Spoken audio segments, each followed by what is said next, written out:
ខ្ញុំអបអរសាទរដោយសារសម្ដេចបានឲ្យស្ពានមួយនៅក្នុងទឹកដីភូមិទលុះនេះបាទដែលមានប្រវត្តិសាស្ត្រក្នុងឆ្លងកាត់ទៅខាងព្រៃពិសពទៅពងធំអញ្ចឹងវាបានវែងបានប្រហែលខែទៅណាអញ្ចឹងបានថាជាបរដ្ឋនៅក្នុងភូមិខ្ញុំនេះអបអរសាទរណាដែលបានឆ្លងព្រោះកន្លងមកវាឆ្លងដវាយឺតតែឥឡូវបានស្ពានហើយអរណាស់ជាបរដ្ឋទាំងអស់ចំពោះការដឹកនាំសម្ដេចបបរធិបតីមានដំណើរការល្អរិះរោបមធ្យោបាយណាដូចជាទៅក្រៅប្រទេសអញ្ចឹងដឹកនាំរដ្ឋភូមិមកដើម្បីតាក់ទងដូចជា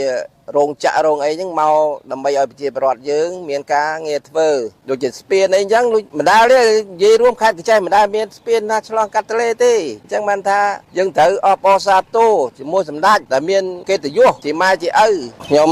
សនំពរទៅដល់ជាពលរដ្ឋដែលបានស្ពានហើយយើងត្រូវថែរក្សាឲ្យបានគង់វង្សបានយូរអង្វែងហើយច្បាប់ចរាចរណ៍យើងត្រូវគោរពឲ្យបានមើងម៉ាត់កុំចែងគ្នាខ្ញុំឈ្មោះភារីក្នុងភូមិទលុះខុំមូលាវយល់ថាល្អគាត់ជួយយើងធ្វើស្ពានធ្វើខ្នល់បោសបាយខ្ញុំមកអរីករាយបានសម្ដេចពុកសម្ដេចឪធ្វើស្ពានធ្វើខ្នល់ឲ្យ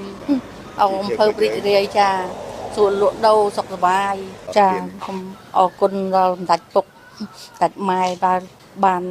កសាងស្ពានធ្វើខ្នល់ឲ្យល្អស្រួលដើរហើរព្រោះស៊ីឆ្លាប់តើឆ្លងដោបាចាំយូរឥឡូវបានស្ពានដល់យើងទៅណាធ្វើដំណើរអីវាស្រួលសុវត្ថិភាពចាលឿនតន់ចិត្ត